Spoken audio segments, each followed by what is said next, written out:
Hey, it's Zadie. I'm back.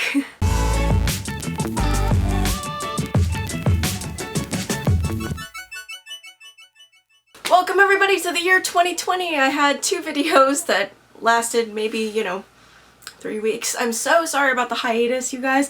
That was an unintentional break, if I'm being completely honest. Life just kind of got ahead of me. And yeah, that's pretty much all the explanation I have for you guys. There's gonna be some new releases that are really fun that I really want to review and tell you guys about. I'm gonna focus more on movie topics and stuff that I actually really want to talk about in relation to movies. And they don't all have to be movie reviews. Not all of my videos are going to be movie reviews and trailer reactions. That's just kind of how it is naturally. And that's what my channel has been growing to become. So, starting off 2020, I'm going to be doing a review on the movie Dolittle. See, this movie had an amazing cast lineup and I was like really excited about it because it's Robert Downey Jr. and most of his movies are very decent and they've got good storytelling mechanisms to it. So that's one of the reasons why I saw it. If you've been following me on Instagram and Twitter, you would know that I had seen a couple of other movies that I haven't done movie reviews on, but they're on my Letterboxd page, and if you want to see what kind of movies that I'm watching that I'm not doing movie reviews on, go check out my Letterboxd page. So this review is non-spoiler. There's going to be no spoilers in relation to any huge major plot twist that I will say, but since this is a non-spoiler, I'm not going to say anything that's going to hinder you from watching the movie. It's just going to be like a review and my thoughts on it without spoiling the movie at all.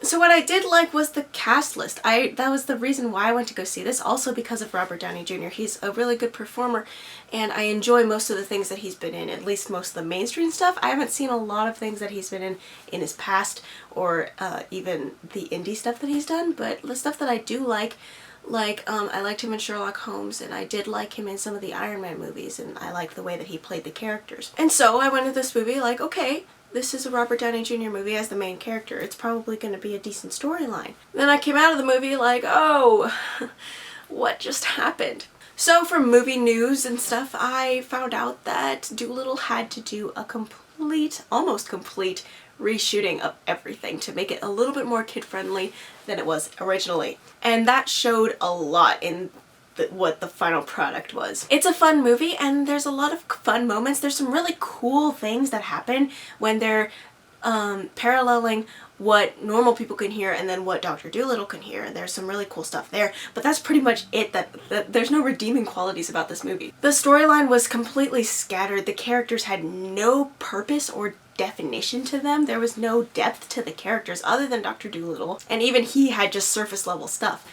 The villain was kind of just a weird antagonist altogether, and I feel like his storyline could have been developed a little bit better, in all honesty, but it didn't, and so that was kind of weird. This movie does have a post-credit scene with the antagonist in it, and it's just kind of not really worth it. It's just, one of those things. There were so many smash cuts and jump cuts and all of these kinds of different, just amateur things that they were doing in this movie that were just mistakes that I was like, this should not have happened.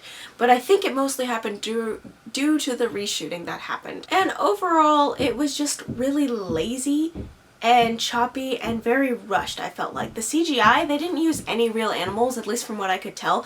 Even for the wide shots, they didn't use any animals at all.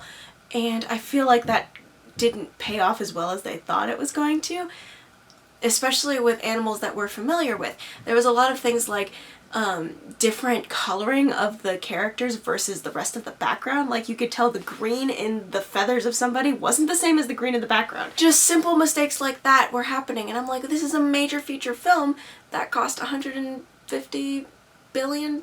I don't remember what the numbers were, but they cost a lot of money, mostly for the CGI probably, and all of the rendering that had to happen. And it's just kind of like, wow, you spent all that money on a product that didn't really hold its own. You can't even bank on Robert Downey Jr.'s performance because even his character's all over the place. His performance as well, he does a good job because he just goes all in and you can tell that he's an actual person. But his storyline was completely just torn apart and obliterated by the amount of reshooting that they had to do. There's a couple of characters. There's two little kids that are introduced in the trailers, and one of them could have been just moot. Like, we could have done without that character at all and just had the one. So those are my thoughts on the movie Dolittle, but if I had to choose between going to the theaters, renting it, or buying it, I'd choose probably renting it out of the three, but most likely I wouldn't actually see it at all. It's just a movie that you would probably put on and not even pay attention to and just watch for some of the cool shots that are in it, or maybe even the CGI characters.